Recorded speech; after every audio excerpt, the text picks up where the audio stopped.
In the summer of 2013, in a cave on the edge of the Red Sea, archaeologists pulled a stack of papyrus fragments out of the sand, and when they finally translated the ink on them, they realized they were holding a diary. Not a myth, not a legend passed down through priests. A diary, written by a man named Mir more than 4,500 years ago, describing his actual work week hauling stone to the Great Pyramid of Giza. He wrote down the dates. He wrote down how many trips his crew made. He complained, in the driest possible way, about delays. For the first time in human history, we were not guessing how the pyramids were built. We were reading the timesheet of the man who helped build one. That discovery alone should have been front-page news forever. Instead, most people have never heard of it because it is far less exciting to hear we found a logbook than it is to hear we found proof of a lost supercivilization. But here's the thing nobody tells you. The true story, the one built on real excavation, real bones, real ink, and real stone, is stranger and more human than any of the mystery documentaries give it credit for. This is that story, told the way it actually happened, using evidence that has only come to light in the last 2 decades. For most of the last 2 centuries, our picture of pyramid construction was built on guesswork. Herodotus, a Greek writer who visited Egypt 2,000 years after the pyramids were built, passed along second-hand tales of hundreds of thousands of slaves. That image, whips, chains, an anonymous mass of suffering, stuck in the popular imagination for 2 millennia, repeated in paintings, in Hollywood films, in textbooks. It was dramatic. It was also, we now know, almost entirely wrong. And we don't know that because someone had a better theory. We know it because we dug. Start with the harbor because the harbor is where the story of the pyramids actually begins, and it begins nowhere near Giza.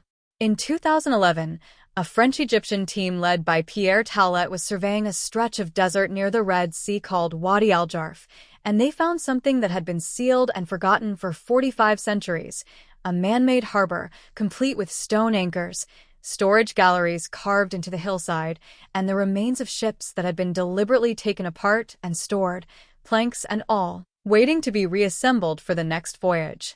This was the port used to import copper and turquoise from the Sinai Peninsula, and buried inside one of those storage galleries was Mir's diary, the most complete administrative document to survive from the Old Kingdom. It tells us his crew's job was not to drag limestone across open desert with sheer muscle, as the old myth insisted. Their job was to move fine white limestone by boat, floating it up a canal system connected to the Nile, delivering it directly to a basin near the base of the pyramid itself. The heaviest part of the labor was solved not with more men and more whips, but with better engineering, water, buoyancy, and a transportation network that modern engineers still study with genuine respect. Then there is the workforce itself, and this is where the evidence gets personal in a way that no ancient myth ever bothered to be. In the 1990s, archaeologists led by Zahi Hawass and Mark Leaner began excavating an area just south of the Giza Plateau and found something the slave narrative never predicted: a city. Streets. Bakeries with rows of bread molds still sitting where they were left. Breweries capable of producing enormous quantities of beer, which in ancient Egypt was less a luxury and more a basic wage, a thick, nutritious part of daily rations. They found barrack-style housing and cemeteries next to them, not for nobles, but for laborers, and it's the laborers' cemetery that quietly destroyed the slave theory for good. The skeletons showed healed fractures, the kind you'd expect from years of hard physical work, but they also showed evidence of medical care. Broken bones set and mended. Amputations that healed cleanly, meaning someone kept the wound clean and the patient alive long enough to recover. Slaves worked to death are not typically given that kind of care. These were valued workers. Isotope analysis of their bones and teeth shows they ate a diet rich in meat, a diet that in ancient Egypt was not associated with slavery at all. It was associated with the state actively provisioning its labor force, in some cases better than ordinary villagers ate. We even know their names, or at least the names they gave themselves. Deep inside the relieving chambers above the king's chamber, spaces sealed since construction and never meant to be seen by anyone, workers scrawled quarry marks and graffiti in red ochre paint, casual, and unguarded because they had no idea it would ever be read again. Among the markings, crews identified themselves with team names, one of which translates roughly to Friends of Khufu, another referencing the drunkards of Menkaure. These are not the words of despairing captives. They are the words of workers with pride, humor, and identity, the kind of graffiti a modern construction crew might leave on a steel beam 30 stories up, never expecting anyone to see it, least of all 45 centuries later. So if the pyramid wasn't built by slaves, and if the stone wasn't dragged mile after mile by brute force alone, how did a Bronze Age society, without iron tools, without the wheel in any load-bearing sense, without pulleys as we understand them, actually raise 2.5 million blocks, some weighing several tons apiece, into a structure 481 feet tall? The honest answer is that they used a combination of clever, low-tech solutions, and we have direct physical evidence for several of them, evidence that in some cases has only been confirmed within the last 10 years. Take the ramps. For decades, this was the biggest open question in pyramid studies, not whether ramps were used, but what kind, because a single straight ramp long enough to reach the pyramid's full height would have required more material than the pyramid itself. In 2018, a team led by French Egyptologist Pierre Taulet and British archaeologist Yannis Gordon, working at Hatnub, an ancient alabaster quarry southeast of Giza, uncovered something nobody expected: a ramp flanked by 2 staircases with a series of post holes cut into the rock at regular intervals. The post holes, the team concluded, once held wooden posts that anchored ropes, allowing workers to haul heavy stone sledges up a steep incline using a kind of pulley and lever system, dramatically reducing the effective slope and the manpower needed. This ramp predates the Great Pyramid, meaning the Egyptians were already refining this technique before Khufu's monument was ever built. It is direct, physical, datable proof of an engineering solution, not a guess drawn from a wall painting. Then there's the sledge itself, and this is one of the more elegant discoveries in the entire field, confirmed not by archaeology alone but by physics. A tomb painting from Deir el-Bersha, more than 1,000 years after Khufu but showing a technique that almost certainly predates it, depicts a large stone statue being hauled on a wooden sledge, and standing at the front of the sledge is a single worker pouring liquid onto the sand just ahead of it.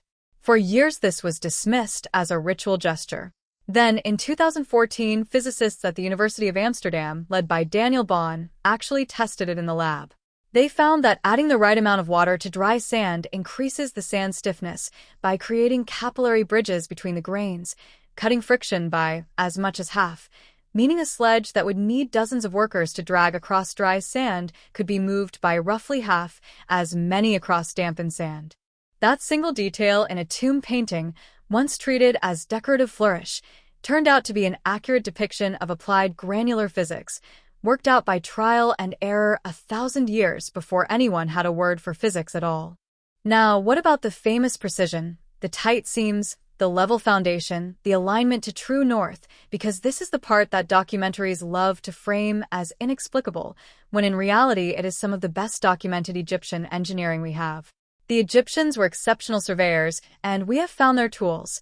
The Merkit, a simple sighting instrument used with a plumb line to track stars and establish true north by observing circumpolar stars crossing the meridian. The ceremonial stretching of the cord, a foundation ritual depicted directly on temple walls showing the pharaoh and a priestess aligning a structure using knotted ropes and sight lines to the stars.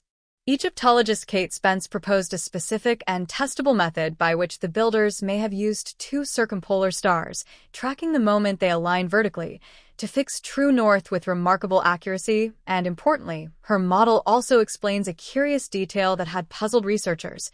The pyramids at Giza are not all oriented with exactly the same degree of error, and the pattern of those small errors lines up with the slow, predictable drift of the stars over the centuries due to the Earth's precession.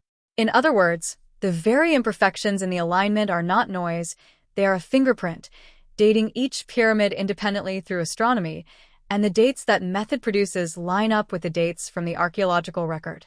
That is not a mystery. That is 2 independent lines of evidence, stone and sky, confirming each other.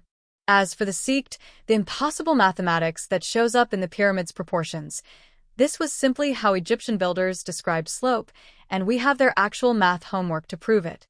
The Rhind mathematical papyrus, copied around 1650 BCE from an even older document, contains worked problems where scribes calculate a pyramid seeked, its horizontal displacement for every vertical cubit of rise, using nothing more than the whole number fractions Egyptian arithmetic was built around.